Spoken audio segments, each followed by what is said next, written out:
Episode 481. Halo Tuan Jensen Scott. Dengan siapa kamu berbicara? Kathy dan yang lainnya membeku, di ruangan itu tidak ada yang bernama Jensen kecuali teman Joshua ini. Bagaimana ini mungkin? Asal-usul wanita ini kelihatannya tidak kecil dan Tuan Harrison mengikuti di belakangnya. Dengan kepala menunduk dan wajah penuh hormat, menunjukkan bahwa wanita ini adalah bosnya. Apa orang seperti ini bisa mengenal Jensen? Pasti salah dengar. Itu dia, Nona Yvonne. Mike tiba-tiba merespon, bisnis keluarganya berjalan dengan baik. Dia pernah mendapat kehormatan bertemu wanita ini ketika mengikuti ayahnya. Nama wanita ini adalah Yvonne. Dia adalah salah satu bos yang sebenarnya dari grup aliansi bintang dan juga pemegang saham. Jangankan dia, bahkan ayahnya akan merendahkan dirinya saat melihat wanita itu. Tuan Jensen, aku tidak tahu kamu ada di sini. Kalau tidak aku akan datang lebih awal untuk menerimamu. Wanita yang bernama Yvonne itu datang menghampiri Jensen dan menuangkan segelas anggur, lalu meminumnya. Anggap saja segelas anggur ini sebagai permintaan maaf kepada Tuan Jensen. Tuan Jensen? Kathy dan yang lainnya melotot kaget, dia benar-benar bicara dengan Jensen. Ini adalah Tuan Harrison dari perusahaanku. Dia punya jabatan yang tinggi. Aku pribadi mengundangnya untuk menandatangani kontrak. Tapi tak disangka dia malah mempermalukanku. Jensen menyilangkan kakinya dan berkata, dia tidak mengenal Yvonne ini. Tapi setelah dia menelepon tadi, grup aliansi bintang menyuruh Yvonne datang. Dia? Yvonne kembali menatap Tuan Harrison, sambil tersenyum dia berkata, masih tidak berlutut meminta maaf. Nona Yvonne. Tuan Harrison berteriak dengan gugup, masih tidak mengerti apa yang terjadi. Sebelumnya, dia pergi dengan marah untuk menelepon seseorang, hasilnya dia bertemu dengan Nona Yvonne. Setelah menanyakan beberapa pertanyaan, dia mengetahui Nona Yvonne perwakilan yang datang untuk membicarakan kerjasama dengan keluarga Miller atas nama grup aliansi bintang. Tapi Nona Yvonne tiba-tiba menerima panggilan telepon dan membawa Tuan Harrison masuk. Lalu, menyuruhnya berlutut di depan seorang anak muda. Plak! Yvonne tiba-tiba menampar Tuan Harrison, masih tersenyum dan berkata, kamu masih tidak mau berlutut? Seluruh tubuh Tuan Harrison gemetar, lalu dia berlutut. Pukul wajahmu sendiri dan minta maaf pada Tuan Jensen. Yvonne berbicara. Dengan segera Tuan Harrison melakukan seperti perintahnya, dan dia memukul wajahnya sangat keras hingga mulutnya berdarah.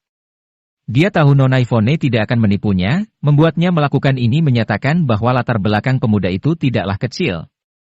Sebenarnya Yvonne juga tidak mengenal Jensen, tetapi sebelumnya dia juga hadir pada rapat pemegang saham grup aliansi bintang dan menyaksikan Gracia menjadikan Jensen sebagai wakil presiden direktur. Jadi dia tahu bahwa Jensen tidak boleh dibuat marah. Tuan Jensen, jika kamu tidak puas, aku bisa membuatnya pergi dari ibu kota segera. Yvonne berkata kepada Jensen, kata-katanya diucapkan semudah minum segelas air. Tuan Harrison gemetar ketakutan, karena dia tahu bahwa Yvonne akan melakukan apa yang dia katakan. Dia langsung gugup dan ketakutan. Dia bahkan lebih baik menusuk pahanya dengan pisau. Daripada dia membuat anak muda itu marah. Suruh dia pergi menggelinding dari sini saja. Jensen meminum anggurnya. Terima kasih Tuan Jensen, terima kasih Tuan Jensen. Tuan Harrison seperti sedang meminta ampun bersujud kepada Jensen 3 kali dan kemudian tanpa perlu diingatkan seperti bola menggelinding keluar. Dia tahu, menggelinding keluar ini adalah hukuman terbaik. Kathy dan yang lainnya tercengang. Apa ini Tuan Harrison yang sombong di depan mereka tadi? Dia bahkan berlutut dan bersujud, lalu menggelinding keluar dari ruangan, bisa melihatnya seperti itu memang sangat mustahil. Jensen sudah mengatakannya sebelumnya, Tuan Harrison akan kembali. Dia benar-benar kembali, tetapi kembali dengan memalukan. Tidak heran, dia bilang dia juga seorang bos besar. Kathy akhirnya teringat apa yang dikatakan Jensen ketika mereka berada di lift. Ironisnya, pada saat itu dia tidak percaya dan bahkan merasa bahwa Jensen sedang mencari pekerjaan, dia miskin sampai harus mencari nafkah ke ibu kota. Miskin? Mencari nafkah sampai ke ibu kota. Dia sekarang hanya ingin menampar dirinya sendiri 3 kali. Mike juga masih merasa tidak percaya. Dia ingin melihat Jensen malu, tapi hasilnya dia yang malu. Nona Yvonne, aku tiba-tiba sangat tertarik dengan grup fashion design. Jensen tiba-tiba berkata. Baik. Yvonne mengangguk dan menelepon. Sesaat kemudian, ponsel Kathy dan 4 pemegang saham lainnya berdering. Penelepon itu memberitahu mereka bahwa grup Aliansi Bintang berencana membeli grup fashion design seharga 40 juta yuan. Tapi sebenarnya, grup fashion design memiliki nilai pasar 200 juta yuan. Tidak mungkin. Mike langsung mengerutkan keningnya. Kamu Tuan Mike, kan? Grup Aliansi Bintang telah sepenuhnya memblacklist grup fashion design ini. Tidak ada lagi yang akan bekerja sama denganmu. Selain itu, menurut hukum kamu harus membayarkan seluruh hutang yang kamu punya ke seluruh agen komersil dalam waktu 3 hari. Aku rasa semua uang itu cukup untuk membuat perusahaanmu kehilangan modalnya. Apalagi, perusahaanmu sudah di blacklist. Sepertinya dalam waktu setengah bulan, kamu akan bangkrut, bahkan kamu tidak akan mendapatkan harga senilai 40 juta yuan. Yvonne berkata pelan. Kathy dan 4 orang lainnya berkeringat dingin. Grup Aliansi Bintang memiliki kekuatan seperti ini. Jika tidak menjual perusahaan itu sekarang, setengah bulan kemudian, mereka akan kehilangan lebih banyak lagi. Berpikir seperti ini, keempatnya secara tidak sadar memandang Jensen. Mereka juga melihatnya sebelumnya, Jensenlah yang meminta Nona Yvonne melakukan ini. Berarti jabatan Jensen berada di atas Nona Yvonne dan dia lebih berkuasa di grup Aliansi Bintang. Jabatan yang menakutkan muncul di benak mereka. Presiden Direktur Grup Aliansi Bintang. Wajah Kathy menjadi pucat, terus menghela napasnya. Mike tidak berani melihat Jensen.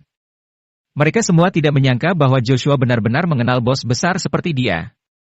Terutama Kathy, hatinya penuh kepahitan. Dia selalu merasa Joshua hanya mengenal orang miskin dan tidak mengenal bos besar. Tapi sekarang, aku setuju. Aku juga setuju. 4 orang tidak lagi merasa ragu, lalu mengangguk. Yvonne menjentikkan jarinya dan segera menyuruh orang untuk menyiapkan kontrak. Jensen menyaksikan Kathy dan 4 orang itu menandatangani kontrak. Mulai sekarang, grup fashion design tidak ada hubungannya dengan mereka. Joshua tercengang, melihat kejadian ini di depannya matanya, membuatnya seperti pertama kalinya mengenal Jensen. Nona Yvonne, kamu boleh pergi. Tapi untuk sementara mari kita biarkan dulu masalah kerja sama dengan keluarga Miller, kata Jensen memerintahkan lagi. Semuanya terserah Tuan Jensen saja. Yvonne tersenyum sambil mengangguk dan pergi bersama bawahannya. Ruangan itu tiba-tiba menjadi sunyi dan suasananya semakin mencekam. Semua orang tidak berani bergerak, bahkan tidak berani melihat Jensen. Mereka seperti duduk di samping raja bisnis, auranya begitu besar sehingga mereka hampir tidak bisa bernapas. Jensen, Tuan Jensen. Tiba-tiba, Kathy tidak bisa menahan dirinya dan bertanya, kenapa kamu mau membeli grup fashion design? Ada terlalu banyak pertanyaan di dalam hatinya. Jika dia tidak bertanya, hatinya akan merasa tidak nyaman. Apa kamu punya masalah? Jensen meminum anggurnya dan berkata. Kathy memberanikan diri untuk melihat Jensen. Tiba-tiba, dia merasa Jensen tidak menyeramkan, dia hanya seorang pria biasa. Ya, dengan posisi Tuan Jensen, kamu tidak perlu menyerang fashion design, bahkan fashion design tidak bisa masuk pandangan Tuan Jensen. Apakah karena Joshua? Kathy berkata sambil menggertakkan giginya. Jensen bisa membuat Nona Yvonne mematuhi perintahnya, pasti dia punya posisi besar di grup Aliansi Bintang. Jensen tersenyum lalu meminum anggurnya dengan santai, kehidupan orang kaya, tidak seperti yang bisa kamu bayangkan, jika aku bilang itu karena menyenangkan. Karena menyenangkan. Kathy menatapnya lebar. Mike dan yang lainnya terdiam, lalu tersenyum pahit. Karena menyenangkan, untuk menekan sebuah perusahaan dengan seluruh kekuatannya bahkan membelinya seharga 40 juta yuan? Kehidupan orang kaya memang di luar imajinasi mereka. Kathy telah mengumpulkan keberaniannya, tetapi akhirnya dia menundukkan kepalanya lagi. Dia tidak dapat menatap Jensen karena merasa dirinya rendah. Episode 482. Dia selalu mengaku kalau dirinya cantik dan ahli dalam berbisnis. Di usianya yang masih muda dia memiliki perusahaan senilai 200 juta yuan. Masa depannya terlihat cukup cerah. Melihat Jensen, secara tidak sadar dia merasa kalau Jensen seperti Joshua, orang miskin yang tidak mungkin berhasil. Bahkan demi mengejar mimpinya dia pindah ke ibu kota. Terhadap orang-orang seperti itu, dia merasa dirinya jauh lebih hebat. Tetapi karena mendengar kata menyenangkan Jensen itu, dia tahu bahwa dunianya sama sekali tidak bisa menandingi Jensen. Jensen benar-benar orang kaya. Tiba-tiba aku punya ide lain. Jika di sini ada yang bisa membuatku terkesan, aku akan memberikan fashion design untuknya. Saat semua orang sedang dalam suasana hati yang kacau, suara Jensen tiba-tiba terdengar. Ruangan sunyi itu tiba-tiba menjadi panas. Meskipun fashion design telah dibeli dengan harga 40 juta yuan, nilai pasarnya adalah 200 juta yuan tapi karena ada Jensen dan di belakangnya adalah grup aliansi bintang. Siapa yang tidak ingin menjadi bos besar? Tuan Jensen, maaf aku tidak mengenali orang besar sepertimu. Mike adalah orang pertama yang berdiri. Dia berlutut dan menampar wajahnya dengan keras. Sambil menampar dia tertawa, Tuan Jensen, apa kamu puas? Belum lama ini, dia tidak menganggap Jensen. Tapi sekarang, dia hanya ingin Jensen mengangguk, demi anggukan ini, dia bahkan bisa melakukan apa saja. Jensen tersenyum dan tidak berkata apa-apa. Pemegang saham lainnya bergiliran mencoba yang terbaik untuk memuaskan Jensen. Jensen. Pada saat ini juga, Kathy berdiri, aku bisa menjadi pacarmu. Jensen tiba-tiba menunjukkan tatapan tertarik, sepertinya kamu sudah punya pacar, dan itu adalah teman sekelasku. Kathy segera memandang Joshua dengan jijik, apa dia juga pantas? Dia hanya seorang pria yang tidak memiliki kemampuan, aku telah putus dengannya tadi. Seumur hidupku ini aku tidak akan kembali bersamanya. Tidak baik berbuat seperti itu. Dia sudah menginvestasikan 80 juta yuan untuk memulai perusahaan itu untukmu dan dia juga sangat mematuhi perkataanmu. Selain itu, kalian sudah kenal sejak masih kuliah dan perasaan yang begitu dalam, aku tidak percaya kamu benar-benar mencampakkannya, kata Jensen sambil tertawa. Kathy menggelengkan kepalanya dan berkata, siapa yang menyukai pria gemuk sepertinya? Saat masih kuliah aku sangat membencinya. Hanya saja dia punya uang dan bisa memberikan apa yang aku inginkan. Dia bisa membuat teman sekelasku memandangku dengan iri. Setelah lulus, dia masih punya uang dan memberi aku uang untuk memulai perusahaanku, makanya aku mau menjadi pacarnya. Kathy. Joshua yang hanya diam, akhirnya berbicara dan dia merasa sangat terluka. Bagus, aku suka orang jujur. Jensen mengangguk, seorang wanita sepertimu melakukan apapun untuk mencapai tujuan, sangat cocok untuk menjadi bawahan atau bahkan simpananku. Dengan senang hati. Tuan Jensen pasti menyukai wanita yang pandai seperti aku. Kathy senang dan berpikir Jensen setuju. Dia dengan cepat berlari ke samping Jensen dan secara pribadi menuangkan anggur untuk Jensen. Selama Tuan Jensen bersedia, aku bisa tidur denganmu, selamanya menjadi simpananmu. Oh ya? Apa malam ini juga bisa? Jensen tersenyum. Tentu saja. Kathy sama sekali tidak menghiraukan Joshua dan mengatakannya begitu saja. Boleh juga. Jensen mengangguk, tiba-tiba dengan satu tangan menepuk gelas anggur yang dituangkan Kathy, dengan suara pelan berkata, baiklah, sudah kuputuskan, Presiden Direktur Grup Fashion Design adalah. Kathy dan 4 orang lainnya langsung merasa gugup. Terutama Kathy, dia tiba-tiba merasa Jensen akan menunjuk dirinya. Joshua yang menjadi Presiden Direkturnya. Jensen berdiri. Joshua? Kathy dan yang lainnya tercengang kaget seperti disambar petir.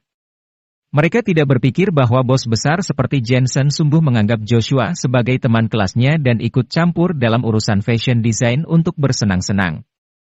Tapi sekarang, Jensen telah menjadikan Joshua sebagai presiden direktur.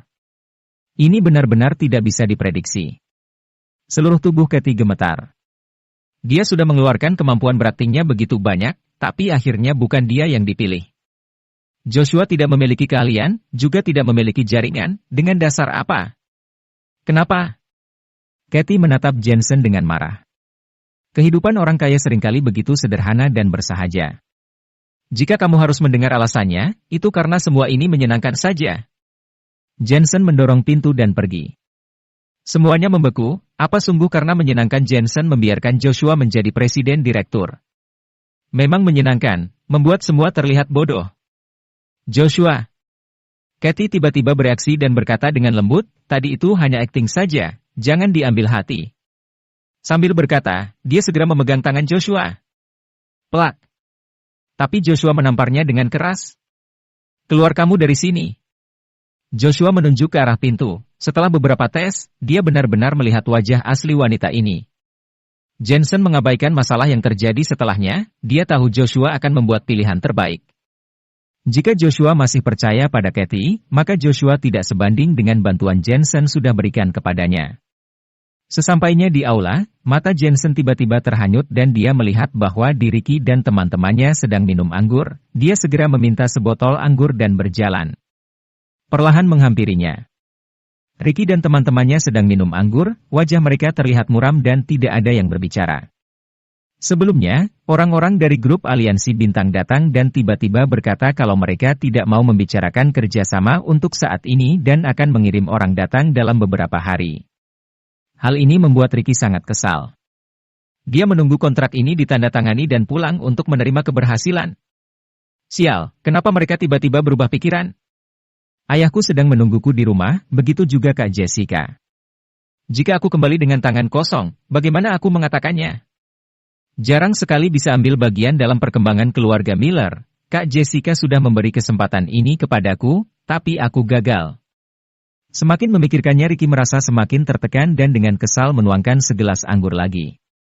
Tuan Ricky, selamat, mari, aku akan menuangkan anggur perayaan untukmu. Segera setelah gelas itu diturunkan, sebuah suara pelan terdengar. Terlihat Jensen menuangkan anggur ke dalam gelas itu seperti seorang pelayan. Hanya saja, anggur perayaan? Keberhasilan dari mana? Anggur ini dituangkan, seolah memberinya tamparan keras. Persetan dengan anggur perayaanmu, aku belum menandatangani kontraknya. Ketika melihat Jensen, Ricky merasa marah tapi bisa melampiaskannya. Dia merasa setelah bertemu dengan pecundang ini, keberuntungannya menjadi buruk. Oh, tidak berhasil menandatangani kontraknya, sayang sekali. Jensen berkata dengan simpati, aku ingat Tuan Ricky berkata kalau penandatanganan kontrak itu gagal, dia akan membayar minum seluruh orang di sini. Perkataannya terdengar sangat keras sehingga semua orang mendengarnya. Benar, benar. Apa berarti kamu tidak berhasil melakukan apa yang kamu katakan? Cepat dan traktir kami minum. Seluruh orang di sana berteriak senang, suasananya menjadi ramai dan pada layar terbesar di aula muncul sebuah tulisan. Terima kasih, Tuan Ricky, karena telah mentraktir seluruh orang di sini untuk minum. Semoga bisnisnya selalu lancar. Bisnisnya selalu lancar? Wajah Ricky menjadi kesal. Dia gagal menandatangani kontrak dan masih harus mentraktir seluruh orang di sana minum? Teori macam apa ini? Apakah seluruh orang di sana menonton leluconnya Tuan Ricky? Tuan Ricky, ini. Seseorang di sebelahnya tersenyum kepada semua orang. Kemudian menatap Tuan Ricky dan berkata, artinya, dia tidak akan mentraktir kita minum dan dia akan mempermalukan diri sendiri. Aku traktir. Ricky menggertakkan giginya dengan kesal dan menatap Jensen lagi. Dia tidak menyadari bahwa Jensen sudah pergi. Dia tiba-tiba memikirkan apa yang dikatakan Jensen. Aku yakin malam ini kamu tidak akan bisa menandatangani kontrak itu. Apa yang dikatakan Jensen benar. Saat ini, Jensen keluar dari Masterpiece dan langsung melihat Joshua. Jensen. Joshua dengan bersemangat pergi menghampirinya, tapi tidak tahu harus berkata apa. Dalam persahabatan kita tanpa kamu bicara pun aku juga bisa mengerti perasaanmu. Jensen memukul Joshua dan tidak menjelaskan apapun. Episode 483. Joshua memiliki ratusan pertanyaan di dalam hatinya, tetapi dia tidak bertanya apa-apa. Dia mengeluarkan 2 botol anggur dan meminumnya sambil berjalan dengan Jensen. Jensen, apakah kamu masih ingat saat masih di kuliah, kita pernah sembunyi-sembunyi minum bir? Ingat, kamu ini bajingan sembunyi-sembunyi meminum bir dan setelah pemeriksaan, tak disangka kamu melemparkan bir itu ke bawah tempat tidurku dan membuatku kehilangan poin. Haha, saat itu aku kaget. Tetapi ketika kamu dihukum berlari di lapangan, aku juga ikut bersamamu. Mereka menceritakan masa lalunya dan mengingat masa muda mereka. Oh ya, satu hal lagi. Joshua yang sedang minum wajah memerah, tiba-tiba dia memikirkan sesuatu, dan satpam itu. Apa kamu benar-benar ingin balas dendam dengan mereka satu persatu? Jensen terkejut. Tentu saja, Joshua sebelumnya tidak memiliki keberanian dan kemampuan, sekarang aku adalah bos besar fashion design. Orang yang pernah memandang rendah dan menertawakanku. Aku ingin membalas mereka semua. Dengan begitu hidupku tidak akan sia-sia. Joshua berkata dengan gagah berani. Jensen tersenyum, dia tahu kalau Joshua sudah lama merasa tertekan dan sepertinya dia telah menyelesaikan masalah Kathy juga. Keduanya kembali ke grup fashion design lagi. Meski hari sudah malam sekarang, berita mengenai pergantian bos grup fashion design sudah menyebar ke perusahaan. "Selamat, kamu dipecat," kata Joshua setelah melihat satpam itu dan melangkah masuk dari gerbang itu. Dia terlihat agak mabuk dan merasa tertekan. Bos besar." Satpam itu sudah tahu tentang Joshua, sehingga dia kaget sampai kakinya menjadi lemas. "Bukankah kamu mengatakan bahwa pekerjaanmu ini hanya bergaji 7.000 yuan, kamu menginginkan aku memecatmu? Sekarang, aku mengabulkannya, pergi ke bagian keuangan untuk mendapatkan gaji terakhirmu, lalu segera pergi dari sini," kata Joshua dengan berani. Setelah berbicara suasana hatinya langsung menjadi sangat senang. "Bos besar, jangan, hari itu aku hanya bicara sembarangan saja. Anakku masih TK dan di rumah keluargaku menungguku untuk makan malam." Satpam itu benar-benar takut sampai menangis dan menampar dirinya sendiri dengan keras. "Pergilah." Joshua tidak mau mendengarkannya. Satpam itu tidak menyangka, di siang hari Joshua menjadi seorang pengecut yang takut mencari masalah, di malam harinya tiba-tiba dia menjadi seorang bos. Dia segera menatap Jensen dan berkata, "Bos, bisakah kamu mengucapkan beberapa patah kata untukku? Aku tidak mengenal bos besar itu sebelumnya. Apa yang saya katakan pada saat itu hanyalah bercanda saja." Wajah Jensen terlihat menjadi serius. "Kamu memiliki kebebasan dan kekuatan untuk berbicara, tetapi kamu harus menanggung konsekuensinya. Kamu tidak dapat marah-marah sesukamu dan mengatakan semua hal sesukamu. Setelahnya, kamu menganggap itu bukanlah apa-apa. Aku akan memberimu tambahan gaji 1 bulan dan besok kamu tidak perlu datang kerja." Mendengar perkataan ini, satpam itu sangat menyesal. Meskipun gaji pekerjaan ini tidak tinggi, tapi pekerjaannya santai. Orang-orang yang datang ke perusahaan harus melewati mereka dan sesekali memberikannya rokok dan bir. Tapi sekarang, pekerjaan yang banyak diminati ini hilang. Jensen sama sekali tidak bersimpati padanya. Joshua berbicara beberapa patah kata dan lalu perlahan pergi. Keduanya minum sampai larut malam. Ketika Jensen kembali ke rumah komunitas, dia melihat sesosok orang yang juga sedang membuka pintu. "Jensen." Setelah melihat Jensen, orang itu menghampirinya dengan perasaan senang. "Keisha, kamu tinggal di sini?" Jensen tampak terkejut. Keisha sebenarnya tahu sebelumnya bahwa Jensen tinggal di sini. Dia berkata sambil tersenyum, "Apakah kamu lapar? Masuklah untuk makan mie. Ini sepertinya tidak terlalu baik." Jensen merasa sedikit sungkan. "Apa yang kamu takutkan?" Keisha dengan murah hati membuka pintu dan masuk bersama Jensen. "Ah, kamu tidak boleh melihatnya." Tapi begitu lampu dinyalakan, Keisha berteriak dan mendorong Jensen keluar. Jensen memegang kepalanya karena merasa canggung. Sebenarnya dia sudah melihat kalau ruang tamu itu sangat berantakan. Bra dan stoking sutra dengan segala warna terlempar di mana-mana. Pramugari ini sepertinya agak malas. Tapi ini memberikan orang lain perasaan yang nyata. "Oke, kamu boleh masuk." Beberapa saat kemudian, Keisha membiarkan Jensen masuk, tetapi wajahnya memerah dan terlihat sangat cantik di bawah cahaya. "Apa sebelumnya kamu melihat sesuatu?" Setelah Jensen masuk, Keisha bertanya lagi. Jensen menyentuh hidungnya, kali ini tentu saja dia mengatakan kalau dia tidak melihat apa-apa. "Baguslah, tunggu dulu. Aku akan membuatkanmu mie." Keisha merasa lega dan memasuki dapur dengan kaki panjangnya. Sementara Jensen melihat ruang tamunya, di sini ukurannya hampir sama dengan di rumahnya, tapi memang sedikit berantakan. Uang sewa di sini sangat mahal. Harganya 7.000 yuan sebulan. Pemiliknya sangat kejam, tapi aku dengar pemiliknya sudah ganti. Keisha sedang mencari-cari di dapur, sepertinya sedang mencari mie. Jensen diam-diam merasa canggung. Seolah-olah dirinya adalah pemilik rumah itu, dia tertawa lalu berkata, "Apa kamu tidak bisa menemukan mie-nya?" "Bagaimana kamu bisa tahu?" Keisha keluar dengan wajah merah. "Aku ingat masih ada mie setengah bungkus, tapi aku tidak tahu siapa yang memakannya." Jensen tidak bisa menahan untuk menggelengkan kepalanya. Pramugari itu sungguh tidak bisa diandalkan. Dia mengusulkan, "Sudahlah, kita makan di luar saja."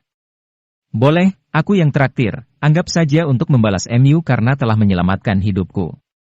Keisha mengangguk dengan riang, "Oh ya, kamu terlihat sangat santai. Apa kamu sudah pensiun? Bisa dibilang begitu. Jensen juga tidak tahu apakah ini bisa disebut pensiun. Bagaimanapun juga, dia bukan seorang tentara yang formal. Baru saja pensiun, pasti sekarang sangat sulit untuk mencari pekerjaan. Tetapi tidak apa-apa, selama orang bekerja keras, kamu pasti tetap bisa makan. Kata Keisha menghibur, dia tahu pria ini tidak punya banyak uang, untungnya malam ini dia mau mentraktirnya. Keisha sangat tahu lingkungan sekitar, dia membawa Jensen ke sebuah warung makan dan dia juga sangat akrab dengan orang-orang di sekitar sana. Keisha, kamu sudah pulang kerja ya? Di sini semakin malam semakin ramai. Ada warung di mana-mana, banyak orang yang baru saja pulang kerja makan jajanan malam. Ia sudah pulang. Keisha terus menyapa kenalannya. Keduanya berjalan melewati deretan salon rambut sementara Jensen melihatnya dengan rasa penasaran. Jangan dilihat, itu tempat kotor. Wajah Keisha memerah dan berkata memperingatkannya. Ya, aku masih merasa depresi, bagaimana bisa ada orang yang memotong rambutnya di tengah malam begini? Jensen tertawa, matanya bercahaya. Sebelumnya dia melihat salah satu salon rambut dengan aura yang aneh, sepertinya aura mayat. Di salon rambut itu pasti ada orang dari Jianghu. Sudah sampai, siput goreng di warung makan ini sangat enak, dan tumisan kerangnya juga enak. Tak lama kemudian, keduanya duduk di sebuah tenda. Terlihat Keisha adalah pelanggan tetap di sana. Bosnya sangat sopan kepadanya. Malam ini aku yang traktir, makan saja sesukamu. Keisha juga meminta beberapa botol bir untuk diminum bersama Jensen. Jensen terkejut. Di pesawat, Keisha terlihat lembut dan penampilannya juga cantik. Tak disangka dia sangat sederhana. Keduanya mengobrol sambil makan, seolah-olah mereka adalah teman yang sudah kenal bertahun-tahun. Aku punya teman yang bekerja di bar. Bagaimana kalau nanti aku memperkenalkanmu untuk menjadi satpam di sana? Boleh. Oke, sepakat. Keduanya mengobrol sampai sangat malam. Keesokan paginya, sebuah panggilan telepon membangunkan Jensen. Saudara Jensen, aku, Hilton, kamu terakhir kali bilang bahwa aku selama ini memiliki aura bekas darah. Kebetulan sekali aku ada sedikit masalah dan ingin meminta bantuanmu. Tentang uang, kamu sebut saja jumlahnya. Oke, kamu ada di mana sekarang? Jensen merenung sejenak, tapi dia tidak berniat mencari uang. Tuan Hilton ada di ibu kota dan pasti akan membantu Jensen di masa depan. Tuan Hilton segera mengirim seseorang untuk menjemput Jensen. Tak lama kemudian, sebelum sampai gerbang villa mobilnya berhenti.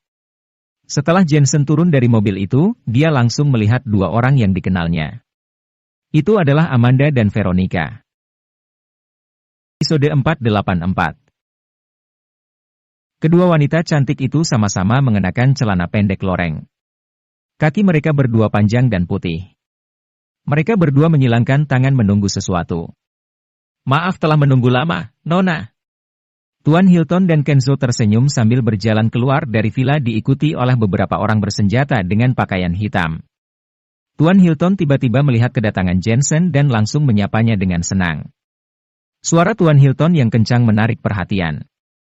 Tuan Hilton, kamu buat kami menunggu lama hanya karena ingin menunggu orang itu?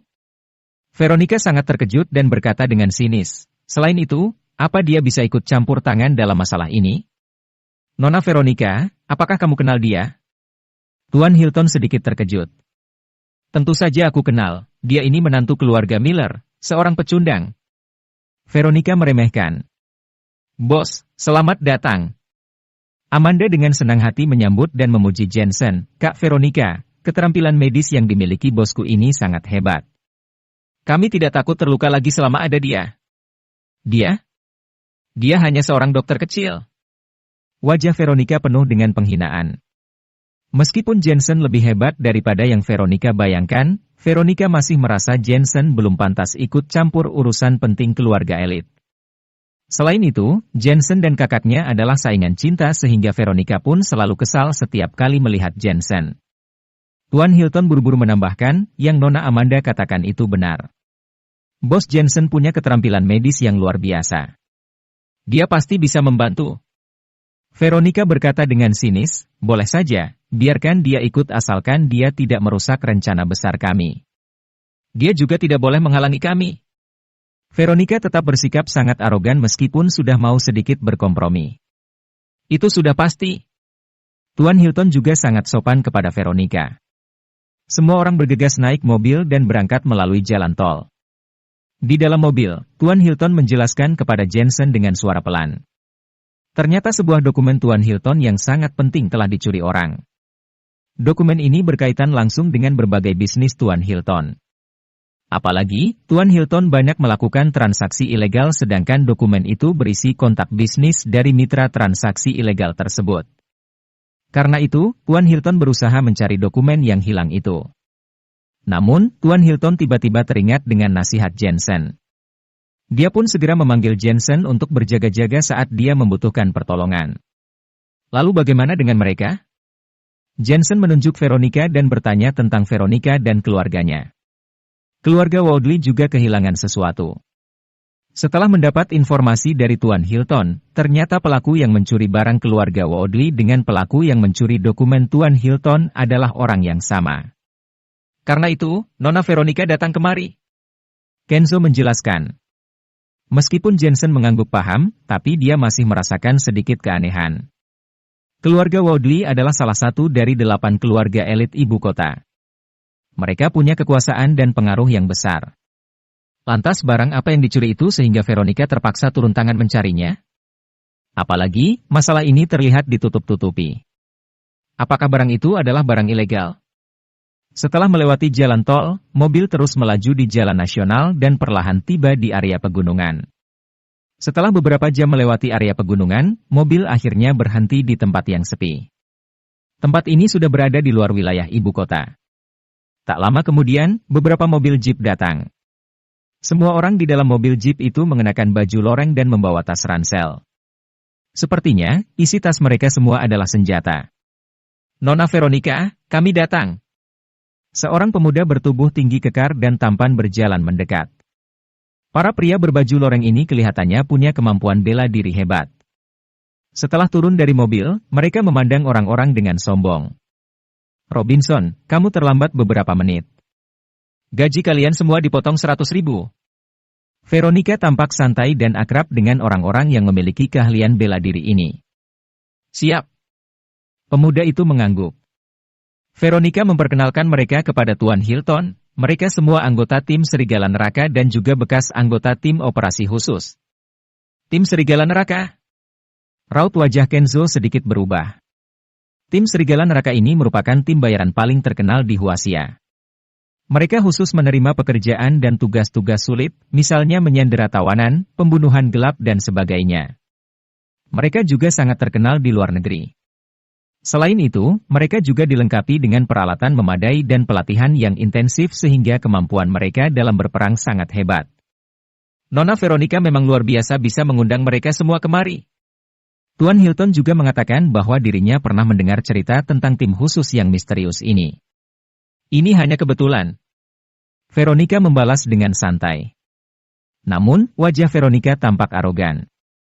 Veronica bahkan bergumam sendiri saat melirik ke arah Jensen, untuk tugas dengan tingkat kesulitan tinggi ini memang harus memanggil orang yang kompeten.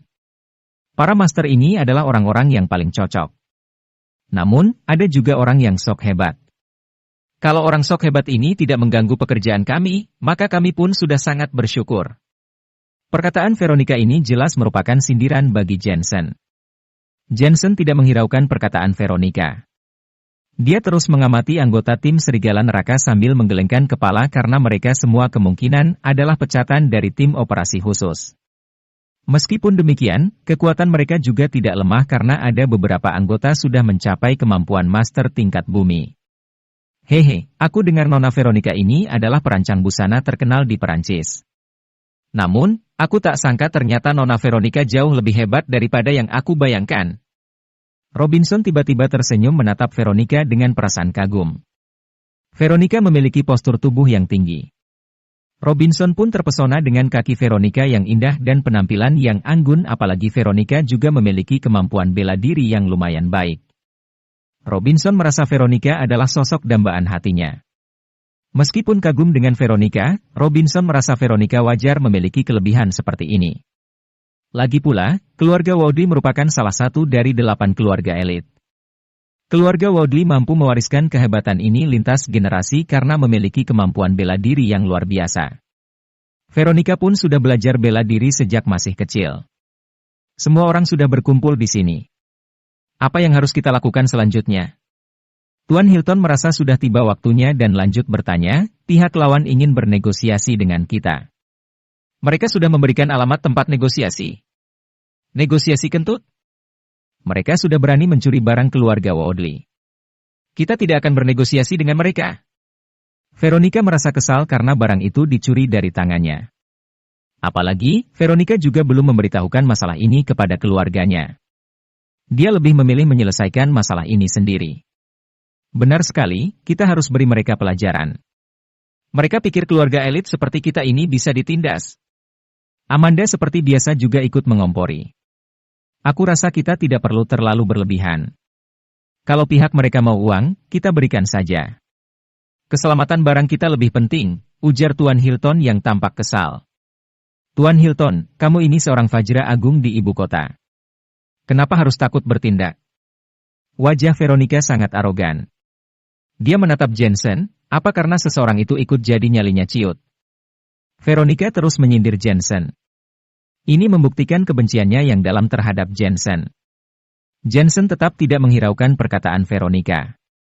Dia juga setuju dengan saran Tuan Hilton agar memberikan uang kepada pencuri itu daripada masalah menjadi besar. Ayo berangkat. Veronica memerintahkan anak buahnya berangkat menuju tempat negosiasi. Tak lama kemudian, mobil mereka tiba di sebuah pabrik terbengkalai di area pegunungan. Tempat ini adalah pabrik baja yang sudah terbengkalai. Dulu pabrik ini beroperasi lumayan baik. Namun, karena ada isu gangguan hantu, pabrik ini akhirnya ditutup. Tuan Hilton berdiri di samping sambil menjelaskan. Jensen mengamati sekeliling pabrik baja ini dan merasakan aura mayat yang sangat kuat. Tuan Hilton, orang hebat seperti kamu ini juga percaya dengan isu-isu yang tak jelas itu? Veronica sedang menyiapkan peralatan sambil berkata, pabrik ini dulunya beroperasi secara ilegal sehingga ditutup oleh pemerintah. Nona Veronica, segala sesuatu pasti ada penyebabnya. Tuan Hilton tampak kesal karena merasa Veronica telah kurang ajar. Dia lantas berkata, aku kenal pemilik pabrik baja ini. Orangnya lumayan baik. Aku dengar mereka sekeluarga mati di dalam pabrik ini dan mereka semua mati dengan kondisi 7 rongga tubuh mengeluarkan darah. Setelah 7 hari mereka meninggal, ada orang yang melompat ke tungku peleburan baja dan langsung mati terbakar. Kemudian, pabrik baja ini menjadi terbengkalai. Setelah itu, banyak anak muda datang bermain dan bahkan ada orang yang melihat tubuh manusia berterbangan di dalam pabrik baja ini. Episode 485. Veronica tetap tidak percaya dan juga malas menjelaskan kepada Tuan Hilton. Dia menatap Robinson dan berkata, apa ada masalah di sekeliling sini? Tidak ada masalah. Robinson tersenyum santai karena berbekal pengalamannya, dia merasa tidak ada yang aneh dengan pabrik baja terbengkalai ini. Kalau tidak ada masalah, mari bergerak ke dalam. Veronica yang pertama masuk ke dalam pabrik terbengkalai tersebut. Tuan Hilton hanya bisa menghela napas karena dia tidak bisa mencegah Veronica masuk ke dalam. Hanya Jensen seorang yang tidak ikut masuk. Jensen terus mengamati pabrik baja ini dari luar. Jensen merasakan ada hawa yang kacau di dalam pabrik baja. Ini juga pertanda bahwa orang di dalamnya sudah mengendus kedatangan Tuan Hilton dan mereka semua. Keanehan lainnya, selain terdapat aura mayat yang kuat, juga tercium aroma ramuan. Saudara Jensen, kamu sedang apa? Tuan Hilton yang melihat Jensen masih tidak bergerak masuk, menoleh bertanya kepada Jensen. Kamu takut? Aduh, yang namanya dokter memang seperti ini. Mana bisa seorang dokter ikut ke tempat berbahaya seperti ini? Veronica menoleh sambil menyindir Jensen. Bos, apakah kamu benar-benar takut? Amanda pun mulai meremehkan Jensen. Namun, Jensen adalah seorang dokter dan bukan seorang ahli seni bela diri, bukan juga praktisi di dunia Jianghu. Kalaupun Jensen merasa takut, tentu ini adalah hal yang wajar. Apa kamu laki-laki? Robinson dan anggota timnya tampak menghina Jensen. Mereka menganggap orang biasa seperti Jensen hanya buang-buang waktu datang ke tempat ini. Aku rasa lebih baik sementara jangan masuk ke dalam pabrik terbengkalai ini. Jensen mengabaikan omongan semua orang dan tetap memberi saran ini kepada Tuan Hilton. Kalau masalah ini masih bisa diselesaikan dengan uang, maka lebih baik selesaikan dengan uang saja. Hahaha. Veronica tak kuasa menahan tawa, dasar pengecut. Kalau kamu takut, tetap saja berdiri di luar, dasar tidak berguna. Bos, jangan khawatir. Aku akan melindungimu, ucap Amanda sambil menghela napas. Saudara Jensen, karena kita sudah datang kemari, ayo masuk saja. Tuan Hilton berpikir sejenak kemudian mengajak Jensen masuk. Jensen akhirnya ikut masuk ke dalam dan tidak lagi mencegah mereka semua yang bersikeras masuk. Suasana di dalam pabrik terbengkalai ini sangat senyap. Lantai pabrik dipenuhi dengan debu. Mereka semua, terutama tim serigala neraka, mencari ke seluruh sudut pabrik. Dengan berbekal pengalaman, selang beberapa menit mereka berhasil mengendalikan tempat itu dan menyiapkan senapan sniper. Namun, suasana di lantai satu pabrik sangatlah tenang, sama sekali tidak ada keanehan. Semuanya lihat kemari. Tiba-tiba, terdengar suara teriakan seseorang. Orang itu memanggil Veronica ke sana dan menemukan beberapa orang sedang jongkok di bawah tungku peleburan baja. Orang-orang ini tidak jelas sedang berbuat apa dan sangat aneh. Jangan dekati mereka dan jangan pula bangunkan mereka. Raut wajah Jensen tiba-tiba berubah. Jensen merasakan bau yang aneh dari tubuh orang-orang tersebut. Bau itu mirip dengan aura mayat, tetapi juga bukan aura mayat. Kenapa kamu takut? Mereka hanya beberapa orang saja. Robinson semakin benci dengan Jensen yang dianggapnya penakut dan cerewet. Robinson berkata dengan nada datar, kita ada senjata api.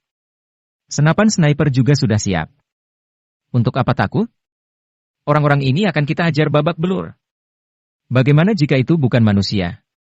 Jensen berkata dengan suara pelan. Tuan Hilton dan Kenzo lantas menyuruh para pengawal untuk segera melindungi diri mereka. Tuan Hilton masih takut dengan hal-hal mistis meskipun dirinya telah mencapai tingkatan master bumi. Bukan manusia. Robinson mencibir, maksud kamu itu hantu? Dasar idiot. Sekian lama kami bertugas, belum pernah sekalipun kami berjumpa dengan hantu. Hal seperti ini hanya untuk menipu orang bodoh. Robinson dan anggotanya semua adalah tentara bayaran yang kenyang pengalaman. Mereka pernah diterjang hujan peluru dan bahkan pernah tidur di tengah kuburan massal. Mereka semua sama sekali tidak takut. Kalau kamu terus cerewet, aku akan menembak mati kamu. Seorang pria kekar menodongkan senjata ke dahi Jensen. Apa yang kamu lakukan? Letakkan senjatamu. Tuan Hilton segera menegur pria itu. Aku suruh dia diam. Kalau dia takut, dia boleh keluar dari pabrik ini. Pria kekar itu akhirnya meletakkan senjatanya dan berkata dengan sinis, aku ingatkan kamu, kalau terjadi sesuatu, kami pasti tidak akan menolongmu. Sudah. Tolong jaga bicaramu. Amanda terpaksa menenangkan situasi. Meskipun Amanda merasa Jensen takut mati, dia tetap menganggap Jensen sebagai seorang dokter yang punya keterampilan medis luar biasa. Bawa orang-orang itu untuk diinterogasi. Veronica merasa kecewa dengan kejantanan Jensen dan malas menghiraukannya. Awalnya, Veronica berpikir bahwa urusan pertunangan antara keluarga Woodley dengan keluarga Miller sudah 90% pasti berhasil. Namun, Veronica sekarang malah merasa itu akan 100% berhasil melihat Jensen yang penakut. Beberapa pria bersenjata melaksanakan sesuai perintah Veronica. Berbalik dan angkat tangan kalian. Para pria bersenjata berjalan sambil berteriak ke arah orang-orang itu. Jensen segera menarik Tuan Hilton dan Kenzo mundur ke belakang. Jensen tahu sesuatu pasti akan terjadi. Orang-orang yang masih jongkok di bawah tungku peleburan baju itu tampak sedang makan sesuatu. Aku kasih kalian waktu 3 detik. Lewat dari itu, jangan salahkan kami kalau kami akan berbuat kejam pada kalian. Para pria bersenjata itu terus berhitung dan semakin kesal melihat mereka tidak bergerak. Orang-orang itu masih saja tidak mau bergerak. Dor. Robinson tiba-tiba mengeluarkan perintah tembakan. Terdengar pula beberapa tembakan yang mengarah ke atas tungku peleburan baja sebagai tanda peringatan. Orang-orang itu masih sama sekali tidak bergerak. Robinson memberi kode untuk menembak. Setelah itu, seorang pria bersenjata langsung menembaki salah satu dari orang-orang itu. Dor. Peluru mengenai orang itu, tetapi mereka semua tetap saja tidak bergerak. Pada akhirnya, mereka mulai berdiri dengan perlahan. Tangan mereka terlihat memegang tulang. Ternyata, mereka sedang memakan tulang. Tulang yang mereka makan itu serupa dengan tulang manusia. Ketika mereka membalikan badan, semua orang melihat jelas wajah dan mata mereka yang kemerahan. Wujud mereka sangat aneh. Tiba-tiba, dengan kecepatan tinggi mereka menyerang orang yang berada di dekat mereka. Setelah itu, terdengar suara jeritan. Tubuh orang itu dikoyak hingga terbelah. Mereka benar bukan manusia, tetapi juga tidak mirip hantu. Mereka pun memakan daging. Ah, tolong aku. Suara jeritan orang itu akhirnya berhenti. Raut wajah Veronica berubah drastis. Dia pertama kalinya melihat makhluk aneh ini. Robinson juga ketakutan dan berteriak, "Tiger! Cepat tembak!" Melihat rekan-rekannya berguguran, Robinson akhirnya sangat ketakutan. Dor, dor, dor. Semua anggota menembakkan senjata api ke orang-orang itu tanpa henti. Namun, yang menakutkan adalah orang-orang ini sepertinya tidak merasa kesakitan. Mereka malah lanjut mengoyak tubuh Tiger dengan kejam. Tenaga mereka juga sangat kuat. Peluru yang mengenai mereka hanya membuat tubuh mereka berdarah, tetapi tidak dapat membuat mereka jatuh terkapar. Pada saat ini, beberapa dari orang itu menoleh dan tiba-tiba datang menyerang lagi. Siapa sebenarnya mereka semua ini? Kenapa tidak takut peluru? Apa mereka makan obat doping? Persetan dengan mereka. Habisi mereka semua. Tim Serigala Neraka merupakan para tentara bayaran yang telah kenyang pengalaman bertempur. Para anggota tim memutuskan tidak lagi menggunakan senjata api. Mereka masing-masing mengeluarkan senjata tajam. Dengan dibekali pisau khusus yang tajam dan kemampuan bela diri, para anggota tim Serigala Neraka sama sekali tidak gentar. Prak! Tiba-tiba seorang anggota tim diserang lagi. Kepalanya retak karena ditabrak dengan keras. Tak hanya itu, tubuhnya juga dikoyak hingga terbelah. Satu orang lagi meninggal. Ini baru permulaan. Makhluk aneh lain terus datang menyerang. Seberapa hebat pun para tentara bayaran ini, tidak akan bisa menghentikan mereka. Makhluk aneh ini tidak takut sakit, juga tidak takut mati. Mereka sangat kuat. Semuanya menyingkir. Robinson terus berkeringat dingin. Dia lalu melemparkan granat ke arah mereka. Tiba-tiba, terdengar suara ledakan dan suasana menjadi hening seketika. Tubuh makhluk-makhluk aneh itu akhirnya hancur terbelah dan tercecer ke segala tempat. Namun, mimpi buruk masih belum berakhir. Makhluk aneh yang sudah dilempar granat itu masih bisa berdiri kembali. Makhluk aneh tersebut memanjat pipa besi dan merangkak dengan gerakan yang sangat berbeda dengan manusia. Mereka benar-benar bukan manusia. Episode 486. Sebuah mayat tiba-tiba jatuh dari atas. Ternyata itu adalah tubuh dari penembak jitu. Bagaimana mungkin? Siapa sebenarnya mereka? Robinson akhirnya sadar gentingnya situasi dan hanya bisa menyaksikan awal pembantaian yang akan terus berlanjut. Tuan Hilton dan Kenzo telah lama bersembunyi jauh dari lokasi perkelahian. Bibir mereka berdua juga pucat karena ketakutan. Di belakang, ada Veronica yang juga gemetar ketakutan.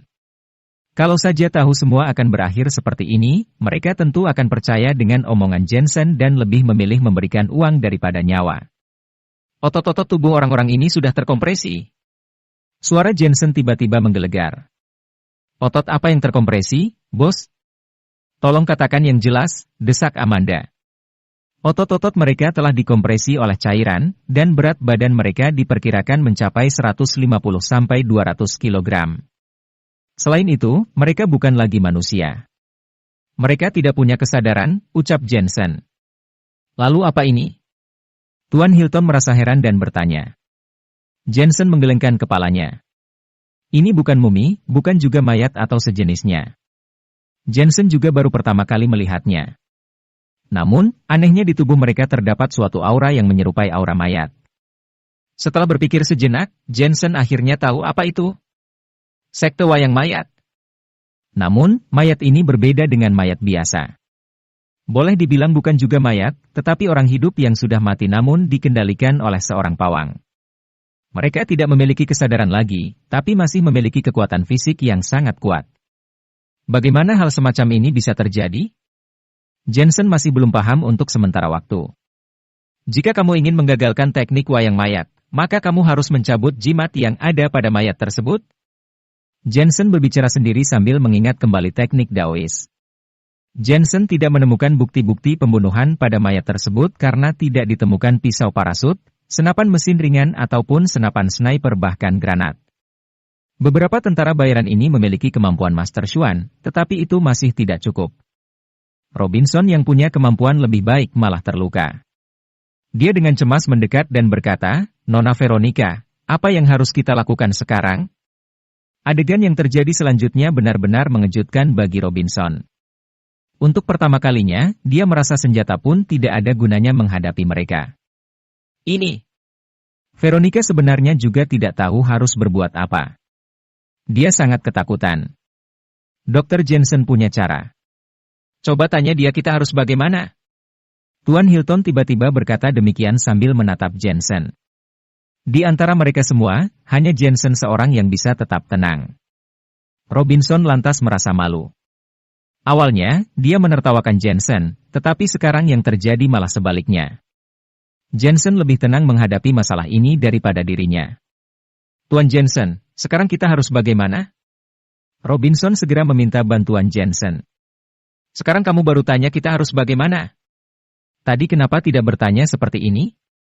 Jensen mencibir, sudah aku bilang jangan masuk, kalian masih saja mau masuk. Sudah aku bilang jangan ganggu mereka, kalian masih saja ganggu mereka. Kalian pun langsung menembak mereka. Bukankah tadi kalian sangat hebat? Kalian todongkan senjata ke kepalaku. Sekarang kalian selesaikan sendiri masalah ini. Perkataan Jensen ini seolah menampar Robinson.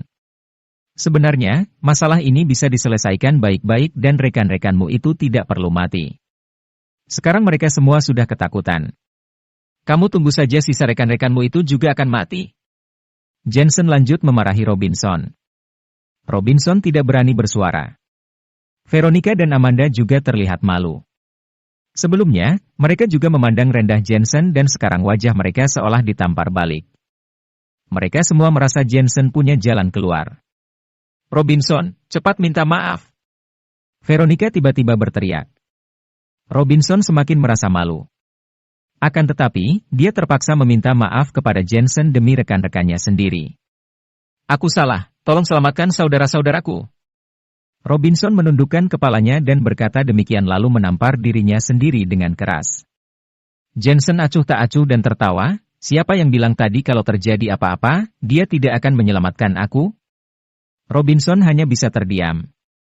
Sekarang sudah terjadi musibah dan bukan mereka yang menyelamatkan Jensen, tapi Jensen yang akan menyelamatkan mereka.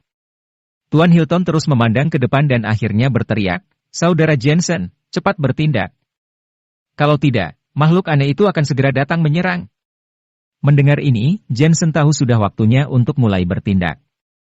Dia berjalan ke depan dan mengeluarkan kertas jimat. Makhluk aneh itu melihat Jensen maju dan langsung menyerang Jensen. Bos, hati-hati. Amanda berteriak cemas, tapi kemudian suaranya menghilang. Jensen terus berlarian ke segala tempat menghindari serangan makhluk aneh itu dan langsung menepuk tubuh mereka. Anehnya, setelah Jensen menepuk tubuh mereka, makhluk aneh itu tidak bergerak lagi. Hanya dalam beberapa detik, semua makhluk aneh itu berhasil ditundukkan oleh Jensen. Semua orang terdiam kebingungan. Masalah ini begitu cepat terselesaikan. Semua orang tidak mempercayai kejadian di depan mereka bahkan tidak berani mendekat ke sana. Kemarilah, tidak usah takut. Jensen berkata dengan nada datar. Wajah Veronica dan mereka semua terlihat malu. Saat masuk ke dalam pabrik, mereka menertawakan Jensen sebagai seorang penakut. Orang ini pandai berakting. Veronica tidak berterima kasih kepada Jensen dan malah memarahinya. Kebenciannya terhadap Jensen semakin bertambah. Tuan Hilton dan beberapa orang lain dengan hati-hati pergi mendekat. Setelah itu, mereka baru sadar ternyata di tubuh makhluk aneh tersebut terdapat selembar jimat kuning. Bos, apakah benda ini yang menaklukkan mereka? Amanda mengamati jimat kuning dengan penasaran dan merabanya. Kalau kamu ingin mati, coba cabut saja jimat itu. Aku jamin sedetik kemudian mereka akan mengoyak tubuhmu hingga terbelah, ucap Jensen sambil tertawa. Amanda yang sangat ketakutan langsung melompat mundur dan pergi menjauh. Dia pun bertanya, Bos, mereka ini sebenarnya makhluk apa? Manusia tapi bukan manusia, mereka juga sangat hebat. Ini adalah wayang atau boneka mayat. Jensen berkata dengan nada datar, wayang atau boneka mayat adalah bagian dari budaya Chu, dikenal juga dengan sebutan pemindahan roh. Ilmu keracunan, bunga gua wanita dan juga wayang mayat sering disebut sebagai tiga sihir sesat. Hah, apakah ada hal seperti itu? Robinson terkejut karena dia pernah mendengar hal semacam ini, tetapi selalu menganggap ini hanya rumor. Ada atau tidak bukankah sudah kalian lihat langsung di depan mata kalian? Jensen menggelengkan kepalanya dan berkata, meskipun hal semacam ini tidak pernah dibuktikan secara ilmiah, keberadaannya terbukti benar. Semua orang merasa kaget. Setelah mati-matian bertarung, mereka baru sadar ternyata lawan mereka adalah makhluk aneh seperti ini. Terima kasih, Saudara Jensen. Tuan Hilton diam-diam merasa senang karena jika tidak ada bantuan Jensen, mereka semua pasti akan mati hari ini. Bos, kamu memang luar biasa. Amanda tidak lagi meragukan kemampuan Jensen dan kembali mengidolakan Jensen. Hah, mereka itu hanya orang-orang dari aliran sesat. Veronica masih belum puas. Dia menganggap Jensen sebagai penipu ulung yang tidak pantas disanjung. Veronica memandang tangga dan naik ke lantai 2 sambil berkata, ayo, kita naik ke atas. Kamu masih mau naik ke atas? Tuan Hilton tiba-tiba menjadi ragu. Makhluk aneh di lantai 1 tadi sudah hampir membunuh mereka semua dan dia pun khawatir bila masih ada makhluk aneh serupa di lantai 2. Aku tidak takut apa-apa. Siasat mereka sudah habis. Sekarang giliran kita. Mereka sudah mencuri barang keluarga Woodley. Kita tidak akan begitu mudah melepaskan mereka. Veronica berkata dengan penuh percaya diri. Menurutnya, setelah berhasil membereskan hal-hal mistis tadi, maka tak ada lagi masalah yang perlu dikhawatirkan. Betul, betul, betul. Kita harus menghabisi mereka. Amanda juga ikut menimpali dengan mengepalkan kedua tangannya. Saudara Jensen, bagaimana ini? Tuan Hilton buru-buru memanggil Jensen. Tuan Hilton sendiri tidak takut bila harus bertarung dengan berhadapan langsung. Namun, Tuan Hilton akan takut jika lawan memakai hal-hal mistis seperti ini. Jensen tidak segera menggubris Tuan Hilton. Jensen tetap serius mengamati beberapa benda aneh tersebut dan merasa penasaran. Mayat itu adalah mayat manusia, maka ini jelas bukan mayat biasa. Ini adalah orang yang masih hidup tapi ekstrak dengan ramuan dan teknik sesat menjadi boneka mayat. Kekuatan mereka sangat luar biasa dan setara dengan Master Xuan peringkat atas. Dari mana mereka bisa mendapatkan ramuan itu? Setelah itu, melihat semua orang naik ke lantai 2, Jensen segera mengejar mereka dan memperingatkan, hati-hati, lawan kalian adalah seorang master. Episode 487. Master macam apa itu? Kita tidak perlu takut asalkan itu bukan benda mistis yang jahat. Veronica yang hampir mati terbunuh kini tak bisa lagi menahan amarah. Bos, kami bukan orang biasa. Kami berasal dari keluarga elit dan punya kemampuan bela diri yang lumayan jadi tidak usah takut. Amanda berkata dengan percaya diri, kecuali mereka adalah orang-orang 4 sekte besar. 4 sekte besar. Jensen baru pertama kali mendengar nama ini. Saudara Jensen, 4 sekte besar ini merupakan 4 asosiasi bela diri terkuat di Huaxia dan latar belakang mereka juga sangat kuat. Tuan Hilton menjelaskan. Jensen masih merasa asing dengan hal-hal yang terjadi di dunia Jianghu. Seni bela diri. Namun, saat mendengar nama yang punya konotasi sama dengan 4 keluarga elit ini, Jensen baru sadar ternyata 4 sekte besar punya keterkaitan langsung dengan 4 keluarga elit teratas. Hanya saja, Jensen juga pernah mendengar tentang sekte tersembunyi, lantas apakah sekte tersembunyi yang dimaksud adalah 4 sekte besar ini? Aku lihat kamu ini memang tidak paham tentang mereka semua, tapi apa seorang dokter kecil seperti kamu bisa paham? Veronica menyindir Jensen yang terdiam. Veronica terus menyerang Jensen dengan sindiran karena masih tidak puas dengan masalah sebelumnya. Yang terjadi.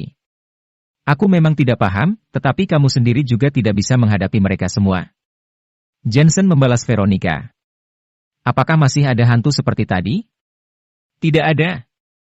Jensen merasakan sekeliling dan menggelengkan kepalanya. Baguslah kalau begitu, aku ingin mereka berlutut sambil meminta ampun di depanku. Veronica mempercepat langkah dan bergegas naik ke lantai 2. Bos, aku tahu kamu sangat hebat, tetapi kamu tidak punya keahlian khusus dalam bidang ini. Selama itu bukan tentang medis dan teknis misterius, kamu tonton saja di samping. Setelah berkata demikian, Amanda juga bergegas naik ke lantai 2. Ketika semua orang tiba di lantai 2, mereka menemukan semuanya kosong dan ada 5 orang yang sepertinya sudah menunggu mereka naik ke atas. Salah satu pria, yang mengenakan kacamata hitam dan jas, tertawa, "Nona Veronica, kita sebenarnya bisa bekerja sama dengan baik, tetapi kamu malah keras kepala. Mohon maaf, aku terpaksa memberi kalian sedikit pelajaran." "Jadi kamu yang mencuri barang keluarga Woodley?" Veronica bertanya dengan kesal. "Aku bukan mencuri, aku hanya pinjam. Sekarang kalian masih punya kesempatan menukar barang itu dengan uang. Aku hanya butuh 5 miliar yuan. Aku akan kembalikan barangmu itu," ucap pria berkacamata hitam sambil tertawa.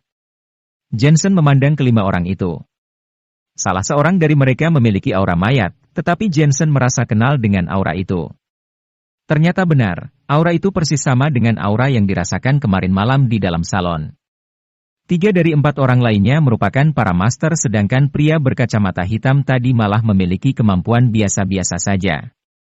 Di antara 3 orang ini, ada 2 orang yang memiliki kemampuan master bumi peringkat awal dan 1 orang yang lebih hebat lagi karena memiliki kemampuan master bumi peringkat menengah. Dengan energi ki yang kuat, mereka sungguh menakutkan. "Pret! Cepat berlutut! Aku masih bisa mengampunimu kalau kamu serahkan barang itu." Veronica mengancam dengan tegas. "Bagus." Tuan Hilton juga tersenyum karena pihak lawan adalah manusia sehingga tidak ada yang perlu ditakuti. Selain itu, pihak lawan memiliki orang yang lebih sedikit jumlahnya. Terdengar suara angkat senjata. Semua pengawal Tuan Hilton mengangkat senjata mereka. Anak buah Robinson yang masih tersisa beberapa orang juga ikut mengangkat senjata mereka. Pihak lawan tidak akan mudah menghindar dari peluru kaliber besar meskipun memiliki kemampuan yang luar biasa hebat. Sepertinya, Nona Veronica mau cari mati. Ekspresi wajah pria berkacamata itu tetap tidak berubah. "Kalian yang cari mati? Katakan, siapa bos kalian? Aku mau lihat siapa itu yang begitu berani mencuri barang keluarga Woodley." "Aku hitung sampai 3, ucap Veronica dengan marah. "Bos kami adalah Barak. Bos kami sangat mengagumi keluarga Woodley dan juga Tuan Hilton. Beliau ingin berkenalan dan berjumpa langsung jadi terpaksa memakai cara mencuri barang kalian." "Barak? Aku tidak kenal dia. Kalau kamu sudah selesai bicara, pergi mati sana." Veronica memerintahkan Robinson untuk menembak mereka. Dor, dor, dor. Robinson menembakkan senapan mesin ringan ke arah mereka. Mereka bertiga tampak meremehkan peluru yang datang. Mereka bertiga mulai membalas. Angin kencang bertiup di atas tanah membawa debu beterbangan. Suasana berubah mencekam. Mereka bertiga adalah master biasa. Semua peluru yang menerjang tubuh mereka berhasil dihadang. Senapan yang digunakan adalah senapan mesin ringan. Kalau saja senapan yang digunakan itu adalah senapan sniper, mereka belum tentu bisa menghadang peluru yang datang. Terdengar suara tembakan. Mereka bertiga bersama-sama menangkis peluru yang ditembakkan kembali ke tempat semula. Dor, dor, dor. Semua rekan Robinson yang menembakkan peluru tadi malah balik terkena peluru di dahi dan langsung jatuh telentang. Raut wajah Tuan Hilton berubah drastis karena sadar mereka adalah master bumi peringkat awal. Faktanya, Tuan Hilton juga merupakan master bumi peringkat awal. Akan tetapi, Tuan Hilton sendiri hanya bisa menghindari peluru dan belum bisa menandingi kehebatan ketiga orang tersebut. "Aku tidak menyangka mereka ini adalah para master." Semua rekan Robinson sudah mati dan hanya tersisa Robinson seorang. Dia merasa sedih dan terkejut. Robinson sedih karena hampir seluruh anggota tim Serigala Neraka sudah mati. Robinson terkejut karena orang-orang yang dihadapinya ini adalah para master seni bela diri kuno yang sangat kuat. "Apa hubungan kalian dengan 4 sekte besar?" Veronica bertanya kepada mereka dengan penuh percaya diri. Karena masalah sudah sampai sejauh ini, tidak ada lagi yang perlu disembunyikan. Dia ini adalah master yang diundang khusus oleh bos Barak, yaitu Master Korka dari Sekte Bango Putih. Pria berkacamata itu memperkenalkan pria paruh baya di sampingnya. "Mereka memang orang dari 4 sekte besar." Veronica tersenyum sinis lalu menarik sebilah pedang. Mata pedang ini sangat tipis dan biasanya digunakan sebagai ikat pinggang oleh Veronica. Ternyata pedang ini bisa juga digunakan di saat darurat. Orang-orang asosiasi bela diri dalam dunia. Jiang Hu memang dianggap lebih hebat dibandingkan orang biasa. Namun, bagi keturunan keluarga elit, itu tidak ada yang spesial. Pedang ini terus bergetar dan terisi energi Ki saat dipegang oleh Veronica. Aku akan menyelesaikannya sendiri, lihat saja. Veronica dengan sombong berkata demikian. Suaranya terdengar seperti suara seorang serigala wanita. Jensen mengerutkan kening karena merasa kekuatan Veronica masih tidak sebanding dengan kekuatan pihak lawan. Hati-hati, lawan punya kemampuan bela diri yang lebih hebat. Jensen mengingatkan Veronica. Dasar! Kamu bukannya memuji orang sendiri malah memuji pihak lawan. Kamu ini ada di pihak mana? Veronica berteriak pada Jensen. Kamu tidak tahu kekuatanku, diam sana perhatikan. Aku akan perlihatkan kepadamu kehebatan keluarga Woodley. Veronica masih kesal dengan kejadian sebelumnya. Veronica tidak mau kalah di hadapan Jensen karena khawatir 6 bulan kemudian Jensen akan menang dalam urusan perjanjian pertunangan antara keluarga Woodley dan keluarga Miller.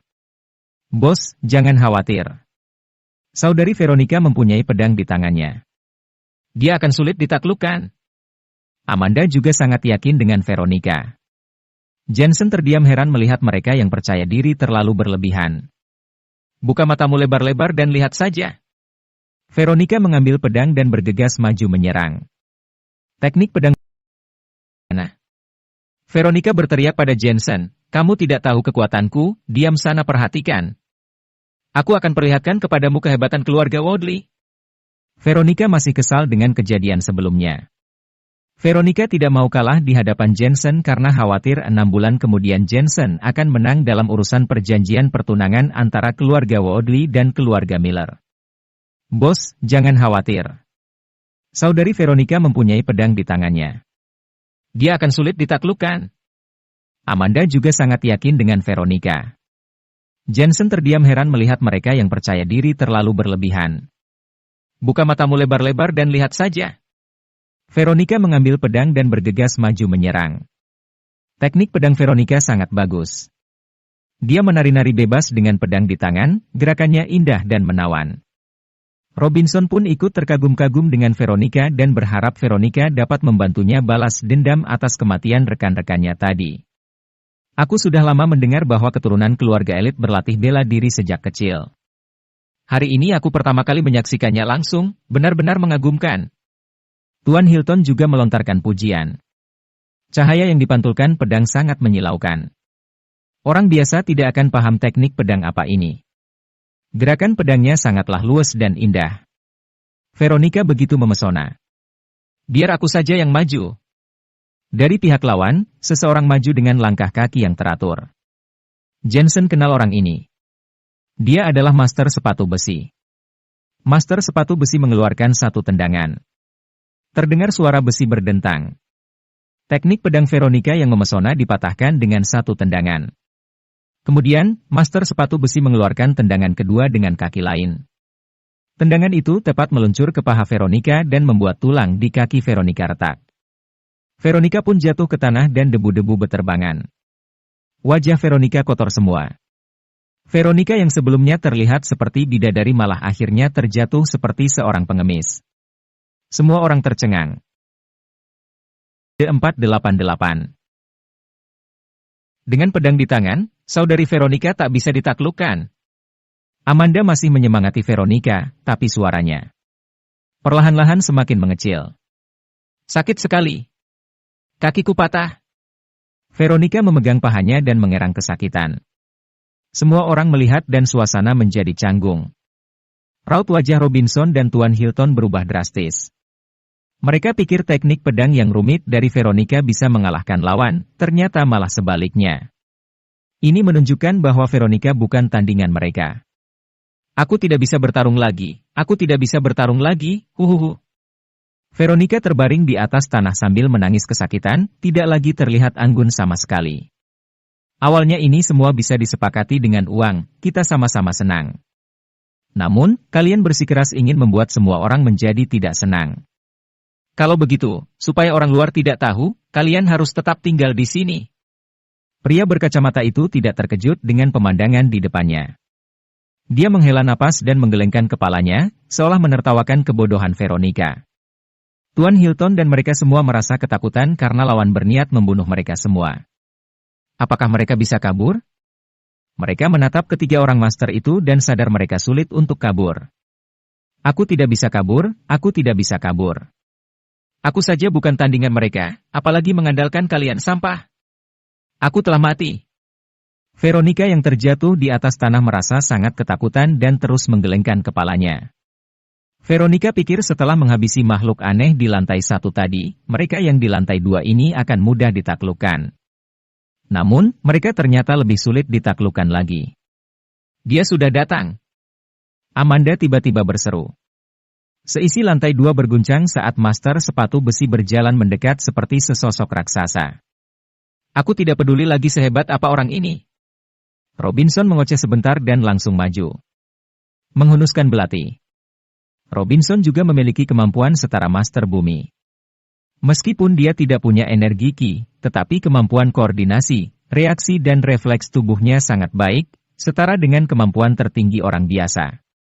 Apalagi, dia juga jago menggunakan metode tertentu untuk mematikan lawan.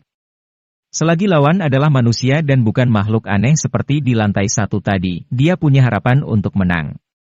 Brak! Pihak lawan hanya menggunakan satu tendangan dan berhasil membuat Robinson terpelanting jauh beserta belati yang patah berkeping-keping. Wuk! Robinson meluncur di tanah, muntah darah dan tulang dadanya patah. Ah, jatuh lagi satu orang! Amanda berteriak kencang dan langsung maju menyerang. Sebagai keturunan keluarga Carson, Amanda juga memiliki kemampuan bela diri yang lumayan bagus. Namun, Amanda masih belum bisa menahan tendangan master sepatu besi. Amanda ditendang hingga lengannya patah. Kekuatan tendangan master sepatu besi lebih mengerikan daripada kekuatan terjangan kereta api cepat.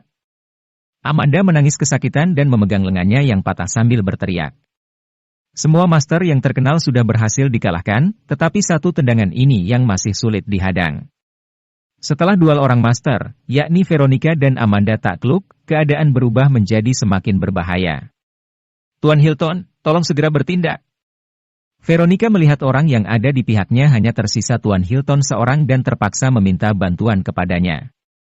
Tuan Hilton mengangguk tetapi tetap tidak bergerak dan malah meminta bantuan kepada Jensen. Saudara Jensen, mohon bantuannya. Dasar bodoh. Sekarang bukan waktunya untuk menyembuhkan luka. Veronica mengumpat dengan marah karena mengira Tuan Hilton meminta bantuan Jensen untuk menyembuhkan luka mereka. Kami bakal mati dulu sebelum dia sempat menyembuhkan luka kami. Amanda juga ikut mengumpat. Sungguh lucu bila harus menyembuhkan luka di saat musuh ada di depan dan bersiap menyerang. Hanya orang bodoh yang melakukannya. Namun, tak butuh waktu lama lagi mereka akan sadar bahwa mereka telah salah paham dengan Jensen. Jensen tidak menyembuhkan luka mereka. Kepada Jensen, saudara Jensen, mohon bantuannya. Dasar bodoh. Sekarang bukan waktunya untuk menyembuhkan luka. Veronica mengumpat dengan marah karena mengira Tuan Hilton meminta bantuan Jensen untuk menyembuhkan luka mereka. Kami bakal mati dulu sebelum dia sempat menyembuhkan luka kami. Amanda juga ikut mengumpat. Sungguh lucu bila harus menyembuhkan luka di saat musuh ada di depan dan bersiap menyerang. Hanya orang bodoh yang melakukannya.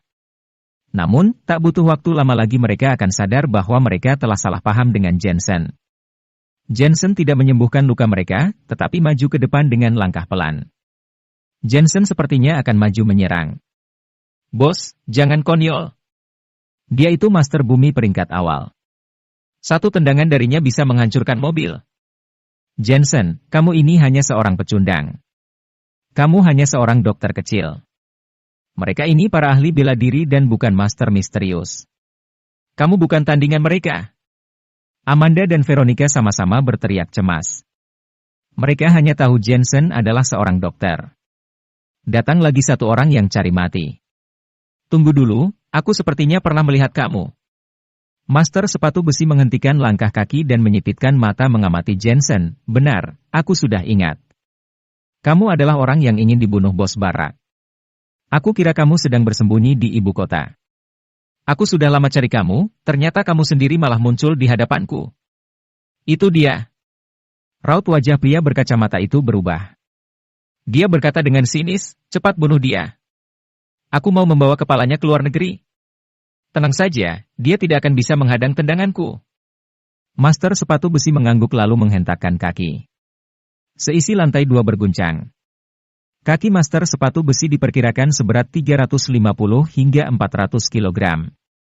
Sapuan satu kakinya saja bisa membuat angin berputar kencang. Bos, cepat lari. Amanda berteriak cemas.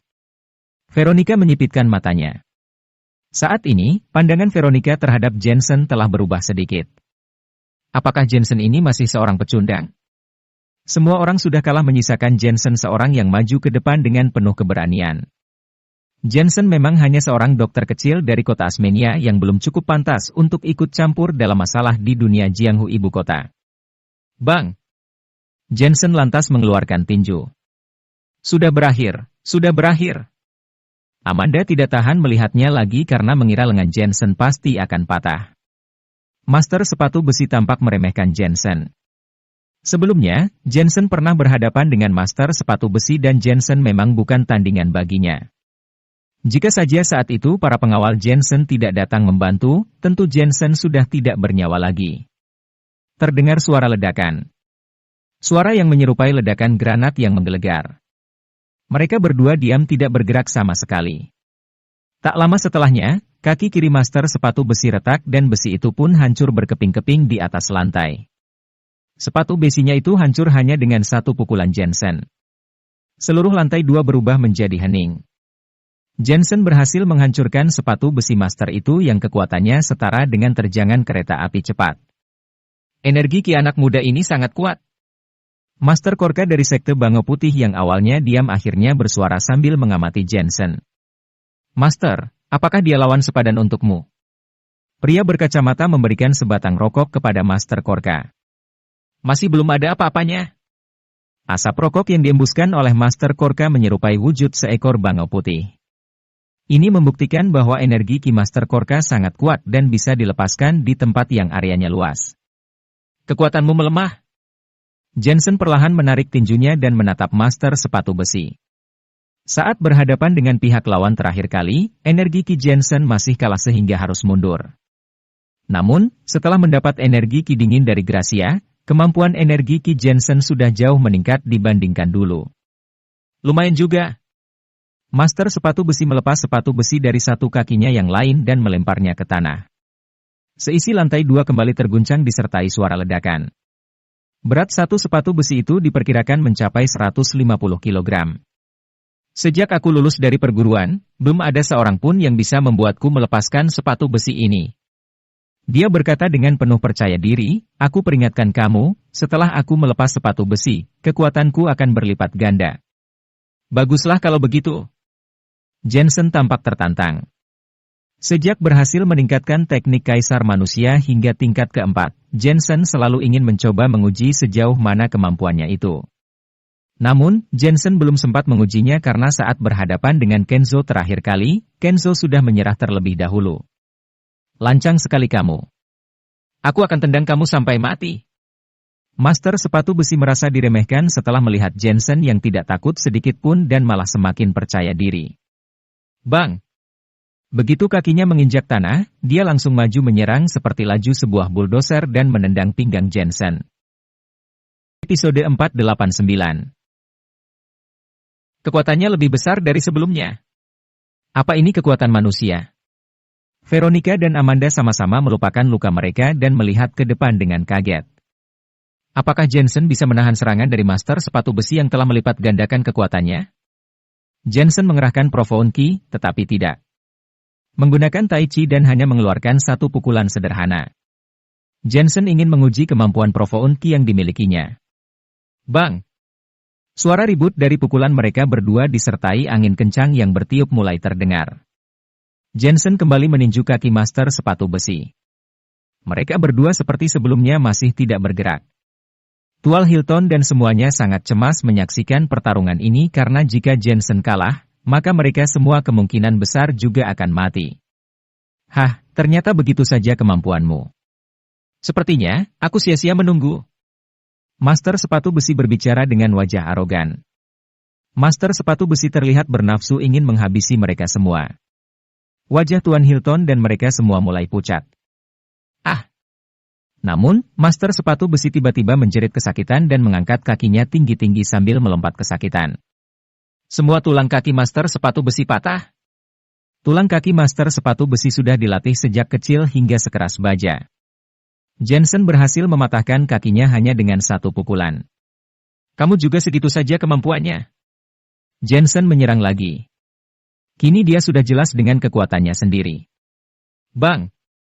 Jensen masih belum menggunakan Tai Chi dan hanya menggunakan pukulan sederhana. Pukulan kedua mengenai dada Master sepatu besi, pukulan ketiga menghantam dahi, diakhiri dengan satu tendangan dari Jensen. Plak! Master sepatu besi terpelanting jatuh dan memuntahkan darah. Bola matanya pun keluar. Tak lama kemudian, dia berhenti bernapas.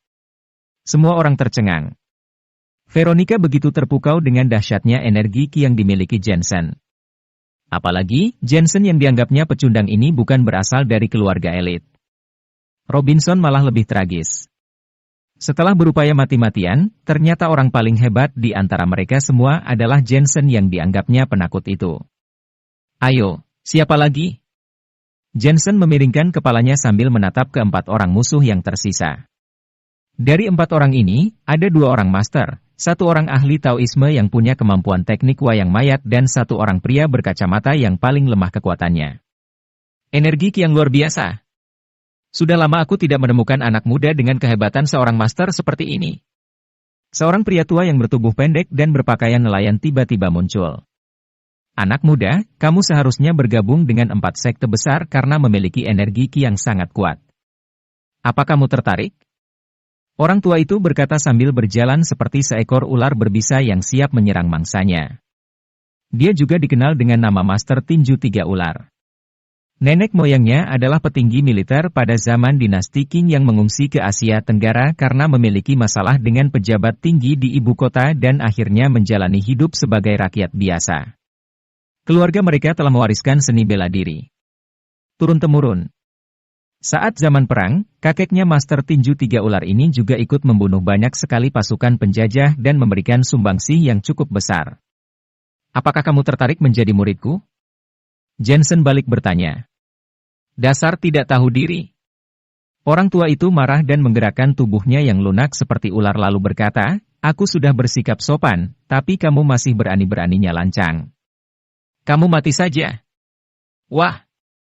Setelah itu, Jensen segera melemparkan jarum perak yang kekuatannya jauh lebih dahsyat dibandingkan sebelumnya. Dalam jarak dekat, jarum perak itu bahkan lebih berbahaya daripada peluru. Suasana menjadi hening. Saat semua orang menunggu Master Tinju Tiga Ular menyerang, ternyata dia sudah tidak bisa lagi bergerak. Ada belasan jarum perak menancap di keningnya membentuk pola 7 bintang. Bang! Selanjutnya, orang tua itu jatuh tengkurap. Belum sempat menyerang, dia sendiri pun sudah mati di tempat. Semua orang lagi-lagi tercengang. Begitu cepat penyerangannya. Mereka bahkan tidak bisa melihat gerakan Jensen. Kekuatanmu sudah pada Master Bumi tingkat menengah.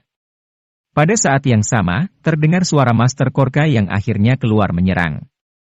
Dia menatap Jensen dengan serius karena tidak menyangka ternyata energi Ki Jensen begitu menakutkan. Saat Jensen menancapkan jarum perak dengan cepat, keras dan tepat tadi, hanya Master Korka yang bisa melihatnya. Hal yang paling langka adalah jarum perak tadi telah dibungkus oleh energi Ki sehingga dapat dengan mudah menembus pelat baja sekalipun. Kekuatan energi Ki yang dahsyat ini sungguh mematikan. Untuk mencapai keahlian ini diperlukan energi Ki yang panasnya seperti sinar matahari. Aku juga seorang praktisi seni bela diri kuno dengan kemampuan Master Bumi tingkat menengah. Mari coba seberapa hebat kekuatanmu. Udara panas yang seperti bara api muncul di sekeliling tubuh Master Korka. Master Korka! Veronica tampak cemas melihat Master Korka yang merupakan orang 4 sekte besar dan juga anggota asosiasi bela diri. Kabarnya, beberapa orang ini memiliki hubungan dengan 4 keluarga elit teratas. Mereka semua adalah para master yang bekerja untuk 4 keluarga elit teratas. Aku berlatih jurus bangau, yang dikenal juga dengan nama jurus bangau leluhur. Jurus ini menitik beratkan pada kekuatan energi Ki yang terkumpul di bagian perut. Fokusnya ada pada pernapasan, bukan pada tenaga. Master Korka berbicara sendiri. Tubuhnya yang mirip seekor bangau dalam waktu sekejap sudah muncul di depan Jensen lalu menyerangnya. Jensen sadar Master Korka ini adalah benar-benar seorang master. Jensen mencoba mendorong tubuh Master Korka dan langsung merasakan energi Ki yang berbeda. Ternyata, Master Korka menggunakan Tai Chi untuk menguras energi Ki Jensen. Hehe, jurus bangau adalah kombinasi dari keras dan lembut yang menghasilkan ketenangan jiwa. Saat keras, gerakan yang dihasilkan sangat kuat dan mantap. Saat lembut, gerakan yang dihasilkan pun sangat pelan dan lembut. Gerakan jurus ini mirip dengan gerakan refleks kibasan tubuh seekor anjing yang keluar dari dalam air.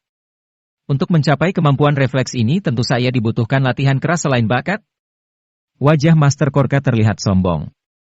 Setelah berkata demikian, dia langsung mengeluarkan serangan lewat dorongan telapak tangan. Jensen segera balas mendorong, tapi energi Ki-nya masih saja dikuras habis oleh Master Korka. Luar biasa! Veronica dan mereka semua takjub melihat kehebatan ilmu bela diri Master Korka. Ini adalah kemampuan refleks.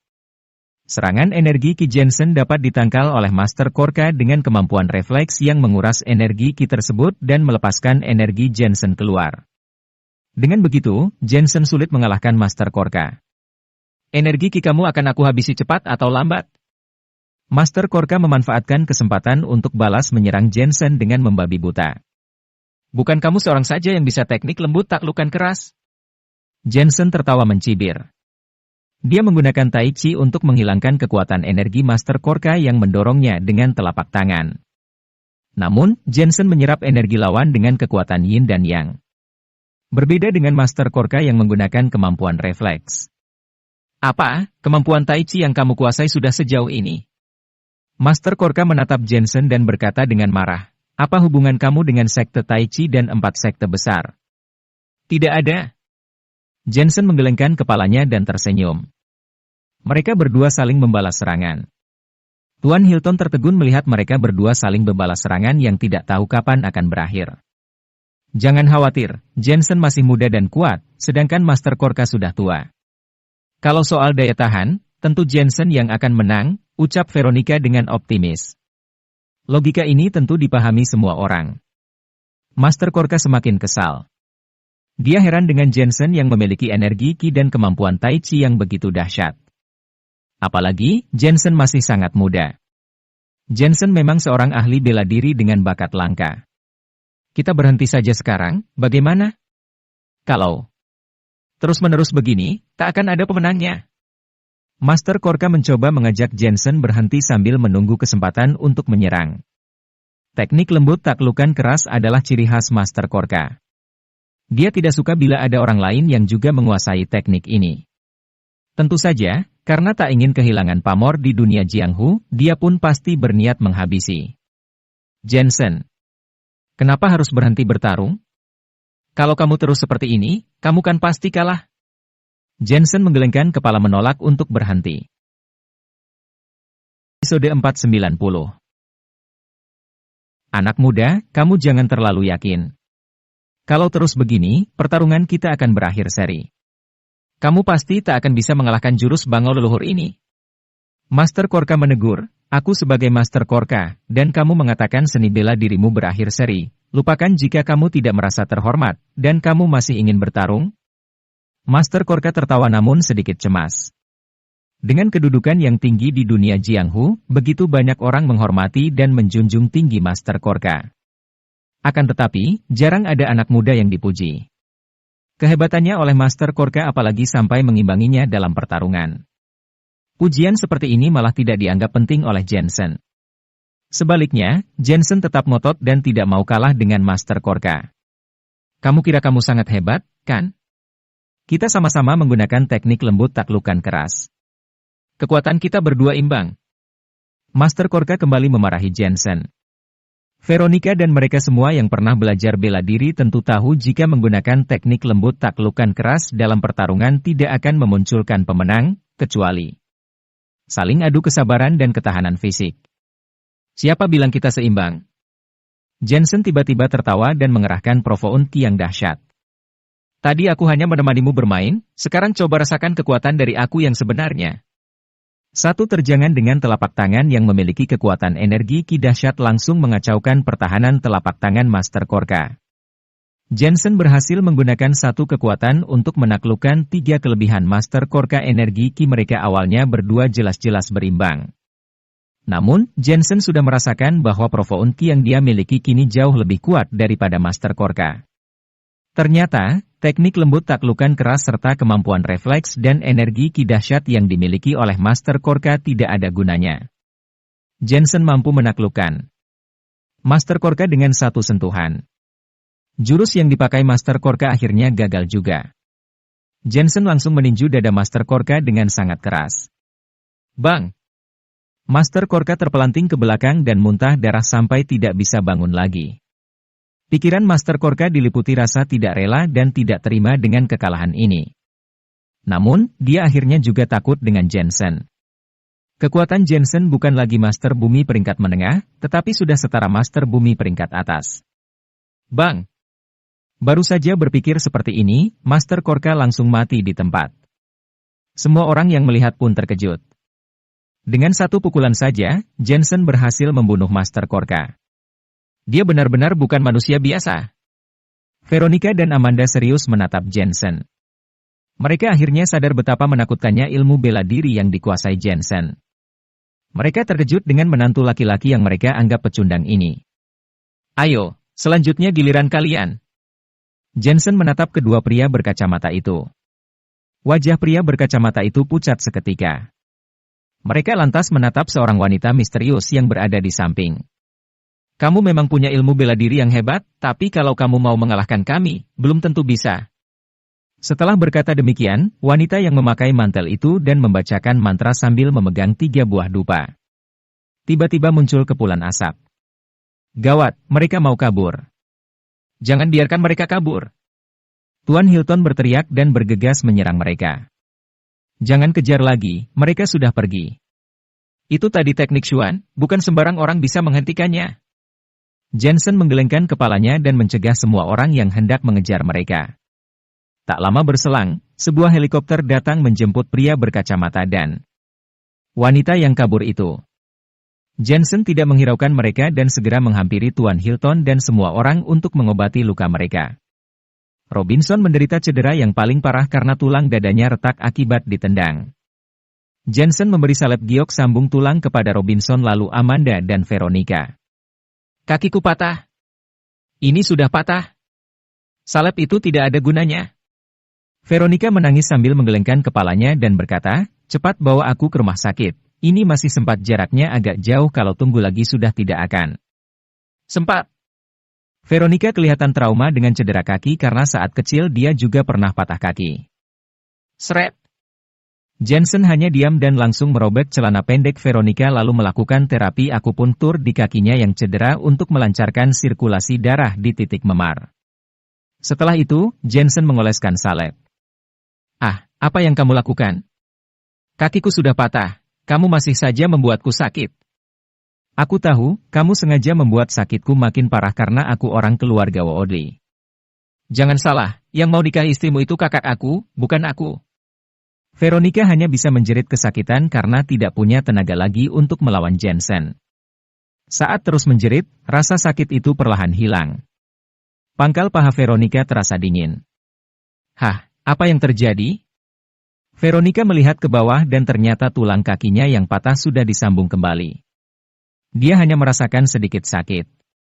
Yang paling mengejutkannya adalah bekas luka pangkal pahanya juga menghilang.